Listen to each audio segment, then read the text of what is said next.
हर इंसान चाहता है कि वो एक लंबी, स्वस्थ और खुशहाल ज़िंदगी जिए। लेकिन इस हेक्टिक लाइफ स्टाइल में आज हम सबसे ज़्यादा अपनी हेल्थ को ही इग्नोर कर रहे हैं। और इसी वजह से बहुत ही छोटी एज में ही बीपी, शुगर, थायराइड और हार्ट प्रॉब्लम्स के बहुत सारे इश्यूज आ रहे हैं। दोस्तों, इस वीडियो में मैं शेयर करूंगा आपके साथ बहुत ही 5 सिंपल बेसिक रूल्स, जिनको यदि आप फॉलो कर लेंगे तो मैं 100% गारंटी देता हूं आपको कि आप अपनी बीमारी से बाहर आ जाएंगे। और यदि आप स्वस्थ हैं तो हमेशा स्वस्थ रहेंगे। और सबसे पहला उसमें जो पिलर है हमारी हेल्थ का, वो है एक हमारा फूड, हमारा खाना। यदि आप एक संतुलित बैलेंस्ड डाइट लेते हैं तो आपके सारे न्यूट्रिशंस की पूर्ति हो जाती है। हमने वो कह रहा है कि हमने चेंज कर दिया अपने बैलेंस डाइट को, हम हमारी डाइट में शुगर का इंटेक ज़्यादा हो गया, प्रोसेस्ड फूड का इंटेक ज़्यादा हो गया। दोस्तों, एक बैलेंस्ड डाइट लीजिए जिसमें आपका प्रॉपर प्रोटीन हो, कार्ब्स हो, अपना घर का बना संतुलित खाना, दाल, चावल, रोटी, सब्जी, सैलेड साथ में, जिसमें आपका प्रोटीन हो, कार्बोहाइड्रेट हो, सैलेड, फाइबर हो और हेल्दी फैट्स हो। दोस्तों, आयुर्वेद में भी बोला गया है कि जैसा खाए अन्न वैसा होए मन। तो आपके लिए बैलेंस्ड डाइट बहुत ज़्यादा ज़रूरी है। दोस्तों, क्या खाना है? घर का खाना खाना है, संतुलित खाना खाना है। कब खाना है? खाने का टाइम बहुत ज़्यादा इंपॉर्टेंट रोल प्ले करता है। यदि आप लेट नाइट खाना खा रहे हैं या सुबह बहुत लेट नाइट खाना खा रहे हैं तो अपने खाने के टाइम को फिक्स करिए। एक पर्टिकुलर टाइम पे आप अपना खाना प्रॉपरली, कैसे बिल्कुल चबा चबा के जब आप प्रॉपर च्यूइंग करके खाना खाएंगे तो वो आपके लिए बहुत ज़्यादा बेनिफिशियल होगा। कितना खाना है? ओवर ईटिंग से बचो दोस्तों। ओवर ईटिंग यदि आप नहीं करेंगे और आपने बैलेंस्ड घर का खाना चबा चबा के किया है तो वो आपको किसी बाहर के सप्लीमेंट्स की ज़रूरत नहीं पड़ेगी। वो खाना सफिशियंट है आपके लिए, हमारी बॉडी के पूरे न्यूट्रिशंस के लिए। Second is exercise. दोस्तों, हेक्टिक लाइफ स्टाइल में हम पूरा दिन लैपटॉप, मोबाइल पे बैठे बैठे और अपने मूवमेंट, हमारी बॉडी मूवमेंट नहीं कर रही है आजकल। दोस्तों, एक्सरसाइज करना उतना ही ज़्यादा ज़रूरी है जितना हमारे लिए खाना ज़्यादा ज़रूरी है, उतना ही एक्सरसाइज भी ज़रूरी है। यदि आप रेगुलरली 15-20 मिनट्स भी यदि आप रेगुलर कोई भी एक्सरसाइज कर रहे हैं तो आपके लिए बहुत बेनिफिशियल है। उससे आपके पूरे बॉडी का सर्कुलेशन होगा, बॉडी में ब्लड का सर्कुलेशन होगा। बॉडी मूवमेंट बहुत ज़रूरी है क्योंकि यदि हमारी लैक ऑफ एक्सरसाइज की वजह से हमारी मसल्स लूज़ हो रही हैं, हम में आलस बढ़ता जा रहा है, ओवर वेट होते जा रहे हैं। बहुत ज़रूरी है आपका कुछ टाइम अपना निकाल के, चाहे आप वो योगा करें, वॉक करें या एक्सरसाइज करें या जॉगिंग करें, जो भी आपको सूट करता है, सिर्फ 15-20 मिनट्स के लिए वो स्टार्ट करना शुरू कीजिए। मैं नहीं कह रहा कि आपको 1 या 2 घंटे के लिए, 1-1 घंटे के लिए रेगुलर सेशन लेने हैं। जितना भी आप करें, लेकिन कंसिस्टेंसी करें। Consistency is more important then intensity. And third is proper sleep.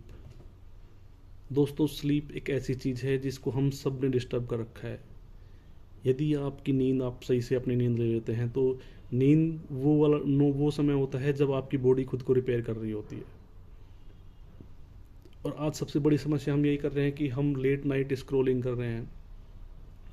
आपके पूरे काम का प्रेशर, आपका स्ट्रेस आपकी नींद में जा रहा है। तो नींद चाहे आपने 7 घंटे के लिए ली, लेकिन वो क्वालिटी स्लीप नहीं है। एक क्वालिटी स्लीप बहुत ज़रूरी है। एक 6-7 घंटे की यदि आपने क्वालिटी स्लीप ले ली तो आपके लिए, मैं कह रहा हूँ, आपको बहुत सारी अनगिनत बीमारियों से बचा सकती है।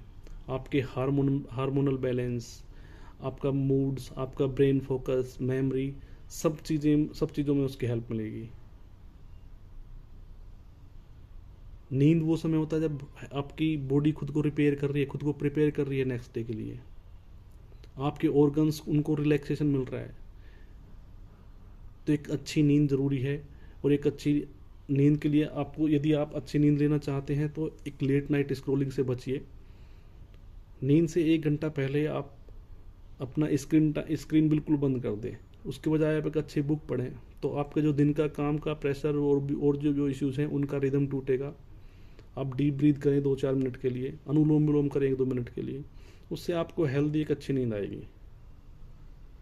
हो क्या रहा है कि हम अपने काम को नींद में लेकर जा रहे हैं, नींद फिर दूसरे दिन हमें काम पे आती है। इस रिदम को तोड़ना ज़रूरी है, क्योंकि जब आप लेट नाइट स्क्रॉलिंग करते हैं तो आपकी बॉडी को लगता है कि अभी तो दिन है, और वो मेलाटोनिन रिलीज़ नहीं करती, और मेलाटोनिन ही रेस्पॉन्सिबल है आपको अच्छी नींद के लिए। और मेलाटोनिन के लिए ज़रूरी है कि आप स्क्रीन या तेज़ लाइट को अपनी आंखों में ना जाने दें सोने से पहले।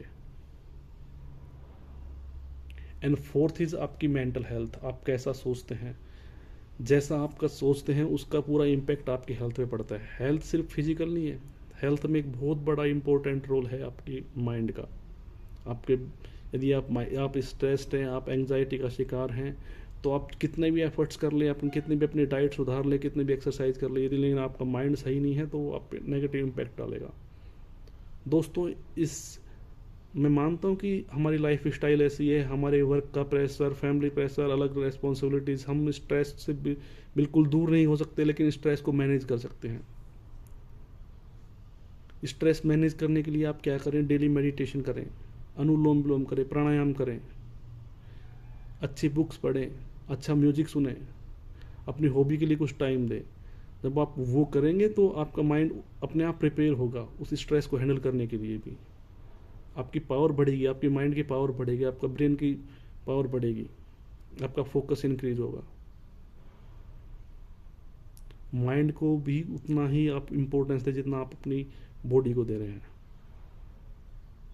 होता क्या है कि हम सिर्फ, हमारे माइंड पे हमारा ध्यान ही नहीं है, हम सिर्फ किए जा रहे हैं, कभी कुछ स्ट्रेस, ये वो, इधर उधर की दुनिया भर की नेगेटिविटी हमारे माइंड में जाने लग रही है, हमारा उस ओर ध्यान नहीं है हमारा। आपका पॉजिटिव रहना, आपका पॉजिटिव थिंकिंग देना अपने दिमाग को, जैसे हमारे शरीर के लिए एक अच्छा खाना, बैलेंस्ड डाइट ज़रूरी है, वैसे ही आपके दिमाग के लिए, आपके माइंड के लिए ज़रूरी है पॉजिटिव थॉट्स। पॉजिटिव थॉट्स आप कैसे डाल सकते हैं, अच्छी बुक्स पढ़ के, अच्छे लोगों के साथ बैठ के, अच्छा कुछ म्यूजिक सुन के, मेडिटेशन, विजुअलाइजेशन, इन सब चीज़ों में आपको अपना यदि 20 मिनट्स में आप स्पेंड करेंगे तो उसका बहुत अच्छा इम्पैक्ट आपको कुछ ही दिनों में देखने को मिलेगा। एंड पांचवा जो रूल है, last but not the list, is आपके रिलेशनशिप्स। आपके फैमिली में कैसे रिलेशंस हैं, आपके दोस्तों के साथ कैसे रिलेशंस हैं। दोस्तों, बहुत मैटर करता है। यदि आपका फैमिली का एक माहौल, एक खुशनुमा माहौल है, तो आपकी बीमारी होगी, आप उसको फील ही नहीं करेंगे, बीमारी होगी भी नहीं। यदि और फैमिली का माहौल यदि आपने गलत बना लिया, रिलेशनशिप्स आपके अच्छे नहीं चल रहे, तो कहीं ना कहीं वो आपके मूड पे इफेक्ट डालते हैं, कहीं ना कहीं आपका हार्मोनल बैलेंस बिगड़ता है और कोई ना कोई बीमारी हो जाती है। दोस्तों, ये सिंपल 5 बेसिक्स थे और दुनिया भर के शॉर्टकट्स हैं हेल्थ के लिए, बट मैं कहूँगा हमारे 5 यदि बेसिक्स को आप ध्यान देंगे, आप इतनी दवाइयाँ लिए जा रहे हैं, आप हॉस्पिटल्स के चक्कर लगा रहे हैं, आप परेशान हैं, आपका पैसा भी जा रहा है, आप खुश भी नहीं रह पा रहे, आपके रिलेशंस भी बिगड़ रहे हैं, और फिर भी आप सही से नहीं रह पा रहे इतना पैसा खर्च करने के बाद, तो इतना एफर्ट्स, जब आप पैसा भी खर्च कर रहे हैं, एफर्ट्स भी लगा रहे हैं, उतना एफर्ट्स आप सिर्फ खुद को, ये सिर्फ 5 बेसिक चीज़ें आप फॉलो कर लिए कंटिन्यू 1 मंथ, और 1 मंथ में ही आपको इतने पॉजिटिव रिजल्ट्स मिलेंगे कि आप खुद हैरान रह जाएंगे। Thank you so much friends. आशा करता हूँ आपको मेरी ये वीडियो पसंद आई होगी। Please like this video and subscribe my channel. मैं और भी बहुत ही अच्छी हेल्पफुल वीडियोज़ आपके लिए लाता रहूँगा। Thank you so much.